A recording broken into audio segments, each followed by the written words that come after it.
თბილისში ვერაზე 3 პირის დაჭრასა და 1 პირის მკვლელობაში ბრალდებული 42 წლის ნიკა კაპანაძე ალადაშვილის კლინიკაშია მოთავსებული. ექიმები განმარტავენ, რომ კაპანაძეს კლინიკაში შეყვანისას თითი ამპუტირებული ჰქონდა. ის პალატაში ბადრაგების მეთვალყურეობით 24 საათიანი მონიტორინგის ქვეშ იმყოფება. წუხელ ვერაზეს როლის შედეგად სულ 4 ადამიანი, მათ შორის 2 არასრულწლოვანი დაიჭრა. ერთი მათგანი 17 წლის ნიკოლოზ ღუნაშვილი კი კლინიკაში გარდაიცვალა. მედიაში გავრცელებული ინფორმაციით ბრალდებული ნიკა კაპანაძე დედის კუთვნილ სასტუმროში სპეცოპერაციის შედეგად აიყვანეს.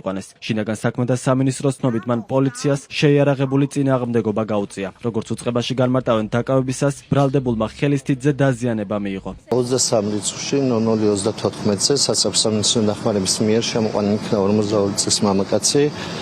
დაზიანება იყო მარცხენა მტევნის პირველი თითის არეში, ამპუტირებული იყო თითი, მარჯვენა მტევნის არეშიც იყო, თუმცა იქ ზედაპირული ტრავმები იყო პაციენტთან, ჩატარდა შესაბამისი კლინიკურ-ლაბორატორიული კვლევები.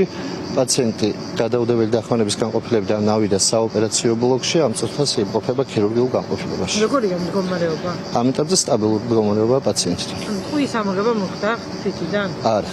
ტყუიას ვერავინ ვერ დაადასტურებს, არ ვიცით ჩვენ იქ რა იყო და რა შემთხვევა არის და როგორ მოხდა და დაზიანება რა მდგომარეობაში მიიღო, ეს არ ვიცით ჩვენ. ამას ექსპერტიზა დაადგენს. შინაგან საქმეთა სამინისტროს თანამშრომლები ადგილზე არიან, მათ მიერ იქნა მოყვანილი სასამართლოს დახმარებას ახლდა თან. მოგვიანებით ნიკა კაპანაძის დედამ დოდო ოდიშარიამ მტევ-პირველთან ინტერვიუში თქვა, რომ რამდენიმე წლის წინ მიშულს მასზე ძალადობის მცდელობისთვის შემაკავებელი ორდერი ჰქონდა გამოწერილი. ქალის თქმით, მიშულს ფსიქიკური პრობლემები წლები აქვს და ამის გამო კლინიკაშიც კი იწვა. ოდიშარი ამბობს, რომ ამის შესახებ წლების წინ მის სახლში მისულ პოლიციასაც უთხრა და იარაღების ჩამორთმევაც თავად სთხოვა. როგორც დაკავებულის დედა ხვება, იარაღები წაიღეს, მაგრამ მერე ისევ დაუბრუნეს. დედის თქმით, ნიკა კაპანაძეს მის სახელზე რეგისტრირებული 3 იარაღი ჰქონდა.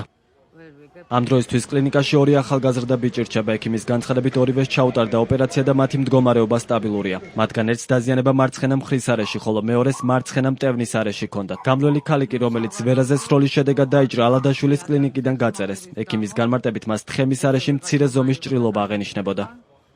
სასამართლოს სამინისტროს დახმარების მიერ შემოყვანილი იქნა ახალგაზრდა ქალბატონი, თხემის მიდამოში აღენიშნებოდა მცირე ზომის მცირე სისხლდენი ჭრილობა.